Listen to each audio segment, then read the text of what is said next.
Últimamente he notado que en muchas páginas web se acusa, en muchas noticias, se acusa al Papa de ser un hereje, de estar llevando a la Iglesia al desastre, de ser el anticristo. ¿Qué hay de verdad en esto? Después de haber escuchado todos los discursos que he podido del Papa en sus homilías de cada misas, en las audiencias con los peregrinos, de leer sus documentos, sus encíclicas, sus exhortaciones,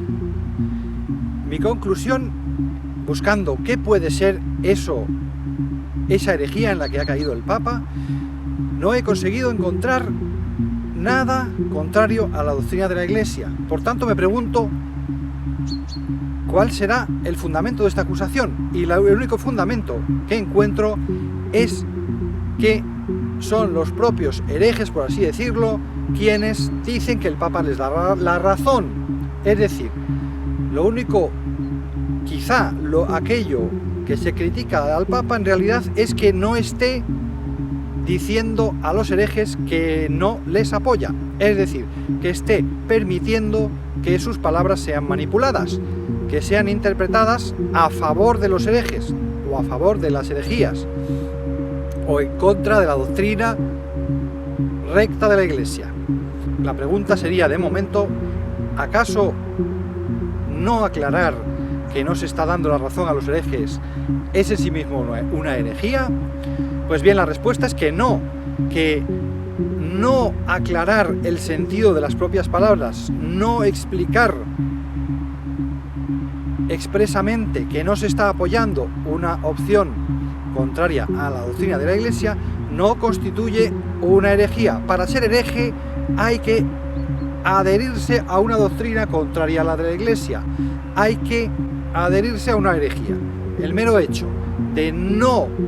perseguir la herejía, de no combatir la herejía, de no aclarar que no es correcto interpretar en sentido contrario al de la doctrina de la Iglesia las propias palabras, eso en sí mismo no constituye a nadie en hereje y menos al Papa. Por lo tanto, la primera conclusión de esta pregunta es que aquellas personas que acusan al Papa de ser hereje sin poder demostrar que lo es, solamente porque ven que se abusa, que se hace una interpretación abusiva de las palabras del Papa, que hay quienes las interpretan como apoyo a la herejía, el que eso lleve a acusar al Papa de hereje es una acusación injustificada y demasiado grave, cuyos efectos son más nocivos probablemente más nocivos que el propio hecho de que otras personas, que las que podríamos llamar herejes, manipulen las palabras del Papa. Es decir, el hecho de que se esté criticando al Papa de una forma tan agria, acusándole de algo tan grave como de ser el anticristo, de ser un hereje, de llevar a la Iglesia al desastre, es algo tan grave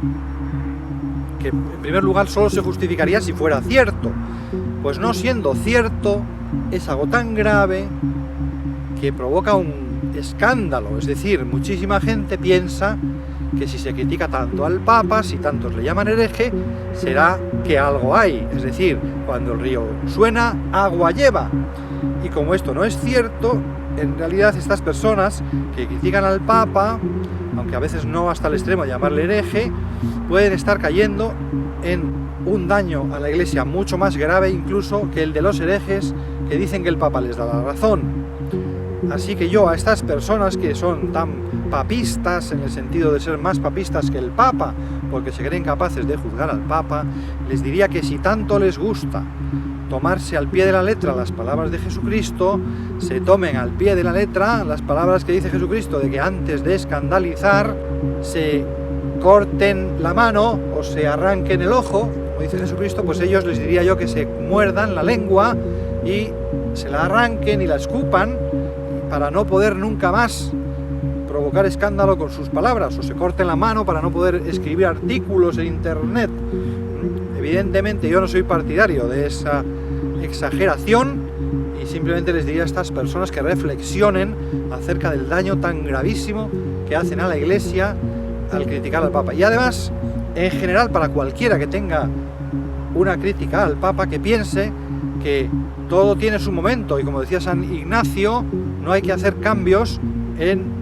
medio de las tormentas, en medio de los grandes cambios de la vida. En esos momentos no es el momento de criticar, y por eso, aunque pudiera ser dudoso, o se cabría la duda de preguntarse si el Papa debiera intervenir o no para aclarar que el sentido exacto de sus palabras y que no está apoyando a los herejes, eso es algo para discutir en tiempos de calma, pero en tiempos de cambio, en tiempos de agitación como los actuales, y cuando encima hay mucha gente acusando al Papa de hereje, cualquier crítica al Papa puede ser interpretada como un apoyo a estos que le critican de forma claramente excesiva. Y por tanto yo aconsejaría a todos estos que son tan críticos con el Papa y que quieren encontrar errores o cosas que debería el Papa matizar o tal, por ejemplo, páginas como Infocatólica, como Infovaticana, no digamos ya Adelante la Fe y otras ya completamente salidas de madre, que reflexionen muy seriamente acerca de que son ellos quienes probablemente están apoyando la división en la Iglesia, una división desde luego injustificada, porque no está justificada la crítica al Papa tan excesiva que hacen los que le acusan de ser hereje.